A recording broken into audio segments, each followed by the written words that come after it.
Następnym krokiem w trakcie modelowania jest stworzenie jakichś miejsc, gdzie będą przeszklenia i określenie też jeszcze ewentualnych drzwi i także rozpoczęcie modelowania przedmiotów, które będą w środku. Więc pierwszą z rzeczy, którą chciałbym tutaj zrobić, jest zamiana tego obiektu na tak zwany model ściankowy, czyli Editable Poly, więc klikając prawym przyciskiem myszy na ten obiekt przechodzę do menu, które mi się pojawi i wybieram z niego Convert to Editable Poly. Pozwoli mi to na edycję większej ilości elementów. Więc przechodzę do Convert to Editable Poly i w moim panelu Modify już nie mam opcji do edycji boxa, także nie mam tego modyfikatora Normal, został on nadpisany. I rozwijając tutaj tą listę, rozwijając tą strzałkę, mam możliwości zaznaczenia poszczególnych elementów, które tworzą mi mój obiekt, więc mam vertexy, mam też edge, więc mogę zaznaczać krawędzie, więc lewym przyciskiem myszy zaznaczam, z kontrolem dodaję zaznaczenie, z altem je odejmuję, więc z altem będę odejmował zaznaczenie, z kontrolem je dodaję, zaznaczam lewym przyciskiem myszy lub z lewej do prawej oknem lub z prawej do lewej, wystarczy, że mi okno przetnie, prawda? Więc to jest dość ważne. Border no to są tak jakby krawędzie niewypełnione, więc musiałbym poligon skasować, żeby je pokazać i także mogę zaznaczać poligony. Tutaj chciałbym też nadmienić, że przy zaznaczaniu poligonów zaznaczają się takie poligony, których ja nie widzę. Więc tutaj też musimy zwrócić na to uwagę, co zaznaczamy, bo teraz zaznacza mi się tylko ten z tyłu, ale też ten z przodu mi się zaznaczał tutaj. O, kliknąłem lewym przyciskiem myszy i on się tutaj zaznaczał. Alt i środkowy przycisk myszy się obracam. Więc zaznaczanie jest dość ważne w tym programie, więc chciałbym tutaj chwilę poświęcić na to czas. Teraz jeśli zaznaczę dany obiekt, nie bardzo mogę nad tą sceną zapanować, więc ważne jest, żeby tutaj w tej zakładce znaleźć coś takiego jak Ignore Backfacing. Więc w tym momencie będą się tylko zaznaczały te od przodu po kliknięciu i odkliknięciu tego. Więc jeśli włączę to, nie będzie się zaznaczał ten poligon, tak jakby którego nie widzę. Ten, który jest przede mną, ale go nie widzę. Bo wcześniej Backface Cool ustawiliśmy, żeby one znikały. Te, które widzę z lewej strony. Tutaj też zauważcie, że mam takie menu, które jest szersze. Mogę też tą zakładkę tutaj ścisnąć, więc lewym przyciskiem myszy przytrzymuję i dobrze jest ją sobie tak rozszerzyć, żeby były widoczne dwie kolumny. Więc warto z tego korzystać. Jak przejdziemy na widok Alt-W, czyli wyłączymy sobie ten jeden widok, przejdę do widoku Alt-W i scrollem przybliżam i oddalam, widzę z różnych miejsc mój budynek. Tutaj widzę go z lewej strony, tu z góry, a tu od dołu. Więc jeśli ktoś chciałby zaznaczać, na przykład też może to robić tutaj. Jeśli chciałbym na przykład cały taki pasek zaznaczyć, mogę go zaznaczyć w tym miejscu. Więc zaznaczają mi się tylko te obiekty, które widzę tak jakby w tym widoku. Więc przypominam, że w widoku top będę widział tylko te ścianki boczne, nie będę widział tak jakby góry. Musiałbym wyłączyć Ignore Backfacing, wtedy mi się też zaznaczy ten pasek u góry. O. W ten sposób lub w ten sposób, jeśli chciałbym na przykład dwa rzędy zaznaczyć, mogę je tak oknem zaznaczyć. Gdybym w tym widoku chciał wyłączyć siatkę, wyłączam ją skrótem G.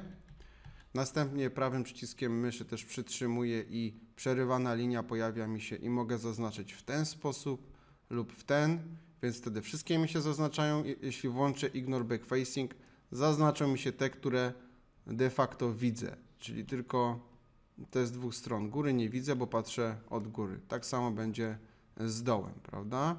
Więc tutaj zwracam uwagę na tą opcję, żeby przypadkowo nie głowić się, dlaczego coś się nie zaznacza. I teraz tak, chcielibyśmy tutaj wybudować w tym miejscu witrynę z kontrolem, tak szybko zaznaczyłem wszystkie poligony, klikając lewym przyciskiem myszy. W tym miejscu chciałbym na przykład wybudować moją szklaną witrynę i będę do tego używał opcji, które są dostępne w zakładce Editable Poly. Pozwolę sobie Alt-W kliknąć i wtedy powiększy mi się ekran na cały monitor. I teraz chciałbym wypchnąć to do tyłu i stworzyć sytuację, w której będę miał okno, rys mojego okna. Więc w jaki sposób to teraz zrobię? Zaznaczam sobie te moje 8 poligonów i następnie używał będę funkcji Extrude.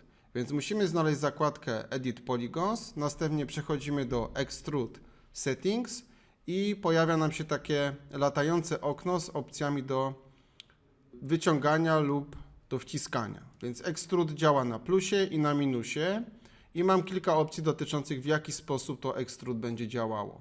Czy jako grupa, czy osobno na przykład poligony, czy względem swojego ułożenia, względem układów współrzędnych. Więc będę teraz używał opcji grupa. Stworzę tutaj miejsce wykończenia tego, czyli będę wypychał do tyłu okno, które będzie szybą i następnie będę tworzył taką sytuację, w której będę mówił o grubości ściany i ramach okna. I teraz mogę tutaj wpisać jakąś wartość z klawiatury, na przykład -10 i klikając gdzieś odznacza mi się. Więc nie mogę zatwierdzać klikając gdzieś, muszę jeszcze raz je zaznaczyć z kontrolem. Najlepiej zatwierdzać jest te wartości Enterem. Więc tutaj mogę coś wpisać, na przykład -25 cofnę i wtedy widzimy, że ten poligon wypycha się do tyłu. Alt i środkowy przycisk myszy obracam. Z tej strony widzimy, że on się tutaj wypchnął, tak? I teraz wypycham go o -25 po zaznaczeniu tych 8. Zatwierdzam, bo jeśli kliknę plus, to on będzie mi tutaj cały czas o -25 dodawał. Ja nie chcę tak robić, cofnę to Ctrl Z i w tym momencie wypchnąłem go o -25 i będę używał teraz opcji Extrude i Inset. Inset mi wciska poligony do środka, więc będę mógł stworzyć miejsce, w którym one tutaj będą tworzyły ramę. Więc teraz używam opcji Inset i widzę, że poligony się wcisnęły do środka. Załóżmy, że chcę wcisnąć całą grupę, czyli robię ramę dla całej naszej witryny i tutaj będę na przykład używał opcji wartości 5, Enter i wtedy będę wciskał do środka o 5, czyli tutaj mam 5 cm w tym miejscu. I następnie używam znowu opcji Extrude. O, przepraszam, nie zatwierdziłem, więc Inset, zatwierdzam, włączam tutaj Extrude z tymi opcjami, z tym takim tutaj małym okienkiem i następnie daję nie -25, tylko minus na przykład grubość takiej ramy, załóżmy -4 cm. Następnie znowu będę używał opcji Inset, więc teraz będę wciskał poligony do środka, ale nie chcę ich grupą wciskać, tylko każdy z osobna. Więc wybieram tutaj z okna dialogowego By Polygon. I powinny się wszystkie wcisnąć o wartość tutaj podaną. Więc zwróćcie uwagę, że jeśli jest wpisane 5, to tutaj będzie w sumie 10. Tu natomiast będzie 5, bo tamto już 5 miałem zrobione. Więc używam tutaj znowu mojej klawiatury numerycznej i wpisuję 3, Enterem zatwierdzam. I następnie po zatwierdzeniu tej wartości jestem usatysfakcjonowany wielkością tych podziałów i klikam OK. I następnie znowu je wypycham. Więc wypycham je do tyłu, na przykład teraz o -2 cm, zatwierdzam i powtarzam znowu czynność. Inset, więc wciskam na przykład o 3 i daję Extrude na przykład na -2. Więc mam stworzone ramy, one są dość duże wyszły, ale zostawmy je na razie takie, solidne, duże ramy. I w tym momencie po stworzeniu tych ram dalej mam zaznaczone poligony. Jakie jeszcze mogę użyć tutaj opcji, aby móc później w miarę prosto pracować? Spróbuję je odpiąć, ponieważ te obiekty wszystkie są jednym obiektem, można tak powiedzieć. Jednym obiektem składającym się z wielu ścianek. I teraz ja chciałbym mieć już dwa obiekty. Jeden obiekt to będzie moje wnętrze pokoju dziennego, a drugi obiekt natomiast to będzie ta szyba. Więc przejdę do zakładki Edit Geometry i wybiorę funkcję Detach. Przypominam, że tutaj to się zwija i czasami też się chowa. Więc tutaj też można scrollem sobie przesunąć. Edit Geometry i następnie daję opcję Detach. Wyłączam opcję Detach to Element i Detach as Clone, więc nie chcę, żeby tworzył mi klon, ani żeby był to fragment tego pokoju dziennego, tylko chcę, żeby to był osobny obiekt. Nazwę go szyba. Nazewnictwo jest dość ważne, ponieważ później jest łatwiej sortować sobie te elementy i łatwiej jest przydzielać materiały ze względu na nazwę obiektu na przykład. Klikam OK. I teraz ważne jest to, że ja nie mogę już tego poligonu zaznaczyć. Ja go odpiąłem od tego obiektu. Mogę tylko zaznaczać te, które są w tym obiekcie. Więc lewym przyciskiem myszy mogę zaznaczać te, natomiast te nie mogą być zaznaczone. Na początku to może tworzyć takiego rodzaju dyskomfort, że tak powiem, z zaznaczaniem w tym programie, ale to nie jest nic poważnego, ponieważ on został odpięty i jest nowym obiektem, więc wystarczy teraz w tym drzewie w panelu Modify kliknąć raz na poligon. Wtedy tak jakby wyjdę z edycji tego elementu i mogę przejść do edycji innych obiektów. Czyli mogę teraz zaznaczyć szybę. Więc tu mam zaznaczoną szybę, teraz mam zaznaczony pokój dzienny. Szyba, pokój dzienny. To jest box, tak? Czyli nazwę sobie go pokój dzienny. Załóżmy, że to są wszystkie obiekty tworzące pokój dzienny na razie. Szyba, pokój dzienny. Więc teraz tą szybę przenazwałem w trakcie odpinania i zmienię jej też kolor na razie. Tutaj warto zmienić kolory, żeby rozróżniać sobie obiekty, na przykład na jakiś lekki niebieski. I tak samo chciałbym, żebyśmy zrobili na przykład z drzwiami. Więc tutaj będziemy mieć witrynę frontową, a z jakiejś innej strony zrobimy sobie drzwi. Załóżmy, że tutaj będzie jakiś inny pokój, do którego później będziemy mieli dostęp. Więc chciałbym tutaj później zaznaczyć na przykład te dwa poligony, będąc w pokoju dziennym. Więc przypominam, że żeby wyjść z tego obiektu, muszę kliknąć raz na poligon i wtedy będę mógł zaznaczyć na przykład szybę albo jakiś element w tym miejscu. Zaznaczam te dwa obiekty i powtarzam te czynności, które wcześniej wykonywałem. Czyli klikam sobie opcję Extrude, następnie tutaj wpisuję na przykład minus 15, czyli do tyłu minus 15 i następnie włączam opcję Insert i w tym miejscu będę tworzył na przykład drzwi. To nie chcę mieć tutaj poprzecznego podziału, to daję by group i włączam taką opcję, która mi tworzy, tutaj będzie próg ukryty, więc zaraz to sobie przesuniemy. Włączam opcję, która mi będzie tworzyła grubość mojej ramy okna. Więc włączam tutaj na przykład 5, Enter, zatwierdzam, cofam to na przykład do tyłu o minus 3 cm, Enterem zatwierdzam, następnie klikam tutaj zatwierdź i po stworzeniu tego obiektu ja mogę go jeszcze edytować. Więc teraz edycja trochę inaczej będzie polegała niż na oknie. Ja chciałbym go całego zaznaczyć i móc go jako osobny obiekt edytować. Więc przechodzimy do naszych drzwi, zaznaczamy sobie elementy, które tworzą nasze drzwi. Więc mogę z kontrolem je zaznaczyć. Lewym przyciskiem myszy zaznaczam z kontrolem. I w tym momencie po zaznaczeniu poszczególnych elementów będę mógł je odpiąć z mojego modelu. Mogę zaznaczyć z kontrolem na przykład przypadkowo jakiś inny obiekt. Z Altem mogę go odjąć. Z kontrolem mogę dodać. Z Altem mogę go odjąć. I jeśli przypadkowo gdzieś sobie przekliknę, to będę mógł korzystać dalej z tamtego zaznaczenia, naciskając Ctrl+Z. Wtedy mogę się cofnąć i Ctrl+Z cofa mi moje zaznaczenie.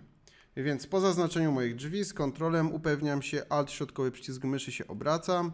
Gdybyśmy na przykład zgubili model, Z wyrównuje nam tak jakby widok na dane zaznaczenie, skrót Z lub w tym miejscu Zoom Extend Selected i następnie mogę je odpiąć. Więc klikam na Editable Poly, Polygons i Detach.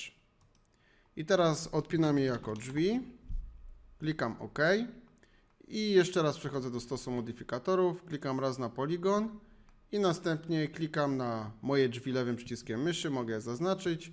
Dla ułatwienia oglądania zmienię je może na jakiś taki delikatny beż. I następnie Alt środkowy przycisk myszy umożliwia mi obracanie tego obiektu. Alt Q mogę go wyizolować. Jeśli Alt Q nie działa, bo nie było ustawione na przykład w programie, mogę użyć funkcji Isolate Selection. Później pokażę, w jaki sposób ustawić sobie skrót klawiaturowy, jeśli domyślnie nie działa. Alt Q lub Isolate Selection na dole. Klikając raz izoluje mi zaznaczenie, klikając drugi wychodzi mi z izolacji. Więc chciałbym tutaj teraz te drzwi trochę przeedytować. Więc postaram się zaznaczyć tutaj werteksy. Jeszcze wcześniej chciałbym pokazać, że one z tej strony nie są widoczne, ponieważ włączyliśmy wcześniej Backface Cool.